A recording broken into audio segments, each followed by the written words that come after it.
এত সুন্দর একটা পেয়ারা গাছের মধ্যে, আর এদিকে দেখেন এটা সাথে হচ্ছে এটা এখানে বড় মানে বুঝলেন আমার কাকা তার মাছ ধরার অভিজ্ঞতা দীর্ঘ 40 বছর এলাকাতে পুকুর, বুঝতে পারছেন সবাই আসছে মাছ ধরা দেখতে। ভাই রে ভাই কি অবস্থা রাস্তার দেখেন।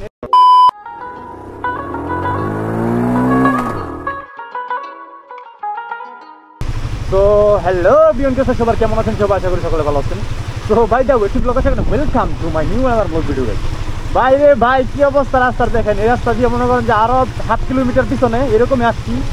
তো বাইক চালাইতেছি এই রাস্তা দিয়া, মানে পাটা ভিজে যেতেছে। একটু বৃষ্টি হইলে কি পরিমাণ অবস্থা দেখেন, আর বাইকের পুরো অর্ধেক ডুবু বা পুরা ইঞ্জিন পর্যন্ত। এটার কারণ একটাই, পানি যাওয়ার জায়গা নাই কোনো জায়গা দিয়া। এই বৃষ্টিটা হওয়ার পরে আমাদের এলাকাটা মানে এত পরিমাণ ড্যাম খাচ্ছে গাই, মানে কীভাবে বুঝাবো আপনাদেরকে এটা। এখন মানুষ বলে যে বৃষ্টিটা হয়েছে উন্নতি হবে, কিন্তু উন্নতি হওয়ার কোনো চান্স নাই। কজ বৃষ্টি চলে গেছে উপর দিয়ে, আর এগুলো হচ্ছে লোকাল রাস্তা হিসাবে। উপর দিয়ে যেটা যায় এটা তো কোনো লাভ নেই। এই জায়গা দিয়ে কোনো গাড়ি দাঁড়াইতেও পারবে না, কিছু করতে পারবে না। আর সবচেয়ে বড় ক্ষতিকর বিষয় হচ্ছে যে আমাদের এই পাশের এরিয়ার মানুষজন যারা আছে তাদের জন্য শুধু একটা ছোট্ট টানেল করা হয়েছে সামনে, ঠিক আছে? এই যে টানেলের ওই পাশে আর এই পাশে, এই পাশ থেকে দেখাইলাম, এই পাশে দেখেন প্রত্যেকটা রাস্তার মাথায় একই অবস্থা, ঠিক আছে? মানে পানি টানি ঝইমা একবারে অনেক খারাপ অবস্থা, ঠিক আছে? খুবই খারাপ অবস্থা। এই দেখেন মানুষ আসতে হলে আপনার পা ভিজাইতে হবে বাধ্যতামূলক। দেখেন আমাদের একটা রাস্তা থেকে আরেকটা রাস্তায় যেতে হলে রং সাইডে যেতে হয়, ঠিক আছে? এটা হচ্ছে গাজর স্ট্যান্ড 7 রাস্তার মোড়।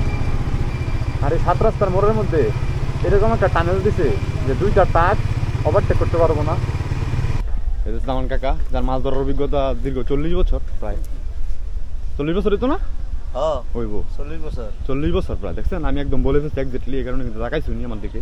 এটার রিজন কিন্তু এটাই, ঠিক না কাকা? হ্যাঁ। দেখো খাও দাও, দেখি আল্লাহ ভরসা। বিসমিল্লাহ, লাগাও। ও দারুণ একটা খেয়া হয়েছে, দেখছেন কি পরিমাণ সরছে জালটা। জামান কাকা কিন্তু মাছ ধরার জন্য খুবই পারদর্শী, ঠিক আছে? আজকে নতুন না, আমরা যখন ছোট স্কুলে যাই তখন থেকে দেখি জামান কাকা মাছ ধরে।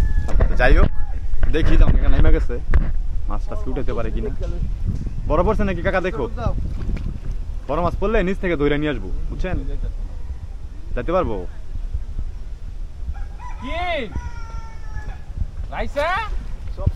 ছোট মাছ দেখ খাইসা পারছ?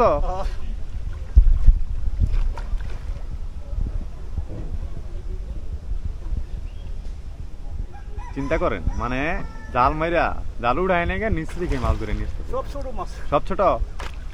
কাকা জাল উঠাইছে, দেখি কি উঠছে এবার। দেখাইছি অবশ্য আগে দেখছেন সব ছোট মাছ বইরা গেছে জাল। মাশাল্লাহ অনেক মাছ, মাশাল্লাহ মাশাল্লাহ একদম। তো এলাকাতে পুকুর, বুঝতে পারছেন, তো সবাই আসছে মাছ ধরা দেখতে।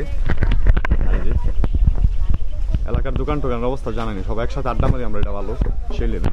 গাছ থেকে বেড়া পারতাছি, এগুলো বাসায় নিয়ে যাবো পাইরা। বৃষ্টি হওয়ার ফলে এগুলো আসলে ভাইগা গেছে সব। কত সুন্দর দেখেন মাশাআল্লাহ।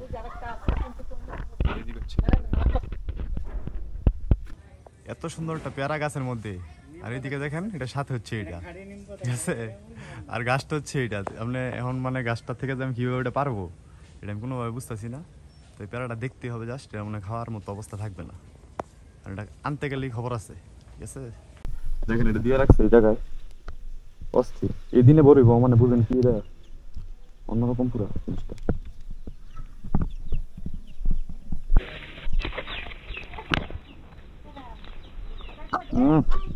এই সিজনে আম আসলে অনেক রেয়ার, মানে চারিদিকে এলাকাতে যত গাছ আছে কোনো গাছে আম টাম নাই এখন, আছে শুধু এই গাছটায়। এই গাছটা আমার, ঠিক আছে? আল্লাহর দান, অনেক বড় বড় হয়েছে আমগুলো, এখন পড়া শুরু হয়ে গেছে অলরেডি।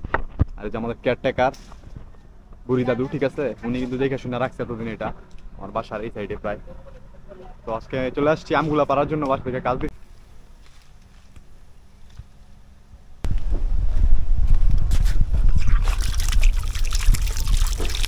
তো ভিডিওটা সবার কাছে কীরকম আছে সেটা তোমাকে জানায়। নেক্সট আমার ভিডিওগুলো ভালো লাগলে লাইক করুন, শেয়ার করুন, পাশ থেকে আমাদের সাপোর্ট করে নেব। সো এভরিওয়ান, আজকে কথা বাড়াচ্ছি না, আজকে ভিডিওটা এই পর্যন্তই। দেখা হবে নতুন কোনো দিন অন্য কোনো। আসসালামু আলাইকুম ওয়া রাহমাতুল্লাহি ওয়া বারাকাতুহু।